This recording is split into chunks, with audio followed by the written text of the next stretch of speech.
दोस्तों, जिस तरह से पृथ्वी पर हम कुछ भी बोलते हैं तो सब सुनते हैं, यहाँ तक कि पड़ोसियों की बातें भी हमें सुनाई देती है। लेकिन स्पेस में ये चीज पॉसिबल नहीं है। वहाँ आप अपनी बंदी को ले जाओ, वो कितनी ही बकवास करे, आपको कुछ सुनाई नहीं देगा। तो ऐसा आखिरकार होता क्यों है, ये जानने के लिए चलो आगे बढ़ते हैं। तो इसका रीजन जानने के लिए आपको थोड़ी सी साइंस समझनी पड़ेगी। ये जो हमारी आवाज है एक तरीके से वेव फॉर्म में है, यानी कि तरंगीय रूप में होती है। अब इसे एक जगह से दूसरी जगह तक जाने के लिए किसी एक माध्यम की आवश्यकता होती है। मान लीजिए आपके बगल के कमरे में आपका छोटा भाई चिल्ला रहा है, तो वह आवाज आपके कानों तक हवा में मौजूद कणों के जरिए सफर करके आप तक पहुंच रही है, यानी कि हवा में मौजूद जो कण हैं उन पर सवार होके वो आप तक पहुंच रही है, यानी कि किसी माध्यम से आ रही है। अब जैसे ही आप सारे दरवाजे बंद कर देते हैं, उस वाले रूम के भी और इस वाले रूम के भी, तो आप देखेंगे कि आवाज आना बंद हो जाएगी। तो हम ये समझ गए कि आवाज को ट्रेवल करने के लिए कोई ना कोई मीडियम जरूर चाहिए होता है। हवा, पानी, कोई भी मेटल, ग्लास आदि।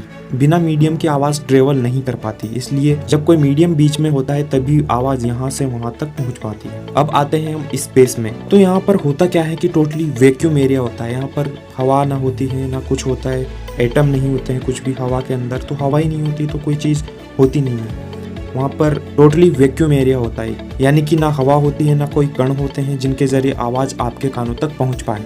अब ऐसी स्थिति में जब आप स्पेस में बोलेंगे या चिल्लाएंगे तो होगा क्या, आपके वोकल कॉर्ड्स जो गले में हैं वो वाइब्रेट तो करेंगे, लेकिन वहाँ पर कोई मीडियम ना होने की वजह से वो साउंड वेव ट्रांसफर नहीं हो पाएगी। इसी कारण आपको कोई सुन नहीं पाएगा, ना आप किसी को सुन पाओगे। दोस्तों, वीडियो से अगर आपको कुछ सीखने को मिला है तो लाइक कीजिए।